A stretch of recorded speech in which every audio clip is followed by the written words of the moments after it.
welcome to the stage our next storyteller, Karen. Woo-hoo-hoo.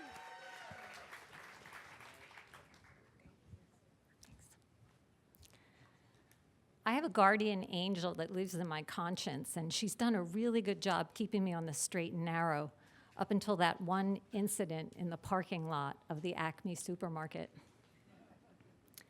That was the day she clocked out and my guardian devil punched in. You see, here's what happened. I pulled into the supermarket and I saw this bright, shiny, red, brand new Mustang convertible, spotless. And its owner really loved that car. And the reason I know this is he had parked it diagonally across 2 spaces to make sure it didn't get dinged. But not just any 2 spaces. 2 spaces in the disability parking section. Now, I'm the mother of a 24-year-old son who can't walk independently, and we push him everywhere in a wheelchair. And I'm here to tell you that it's a chore getting a person in and out of a car with a wheelchair, and you need those handicap spots. So I saw that red car, and I saw red. I was hopping mad. I walked into the store mumbling under my breath, "Where are the police when you need them?" And the devil inside of me said, "You're going in that store, and you are hunting that guy down, and you are exacting revenge." So here I am, pushing my cart like a 2-bit dime store Inspector Clouseau, trying to figure out who owns the Mustang. And I'm going up and down the aisles, side-eyeing every customer in the store, and I can't figure it out. I mean, I hate to stereotype people. I had a vision in my mind of what he looked like. It had to be a he, because I'm stereotyping Mustang owners.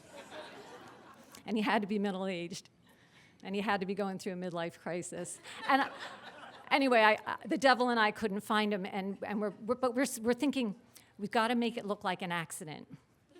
So we're conjuring up maybe like a banana peel slip in the produce aisle, or perhaps like an unfortunate burial under the collapsed pyramid from the can sale. Couldn't figure out who he was, and I thought about going up to customer service and just having them make an announcement to ask the owner of the car to move the car. But just as people don't like to be stereotyped, I've been the victim of stereotyping myself. And therefore, I am reluctant to utter the words, "My name is Karen, and I would like to speak with the manager."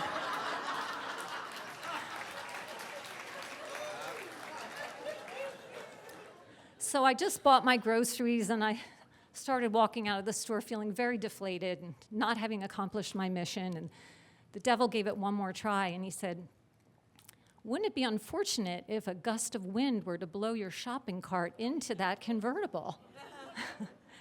And before I could calculate the trajectory and the velocity that would be required, I saw a man in front of me strutting out, swinging his keys on his finger, cocky, smug, full of himself.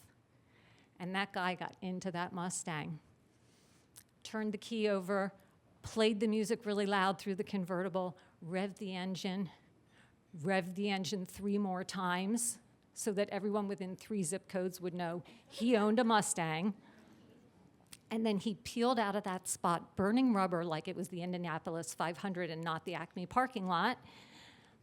But over all of that noise, I heard another sound.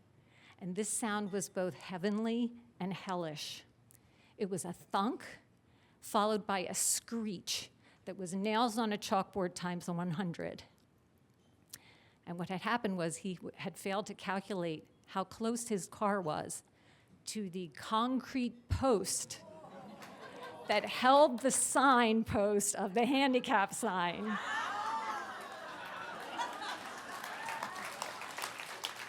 He peeled to the other end of the parking lot, which is frankly where he should have parked in the first place. And he got out of the car and he looked at that dent and that scratch all the way down the quarter panel. And he was so angry, he kicked his car and dented it again, and then hurt his foot in the process. And the angel in me said it wasn't a good thing that I liked shadenfreude. But the devil in me said, take a look at that handicap sign. And I looked over, and the sign was still vibrating and trembling from the impact, like it was having the last laugh. I drove home happy that day.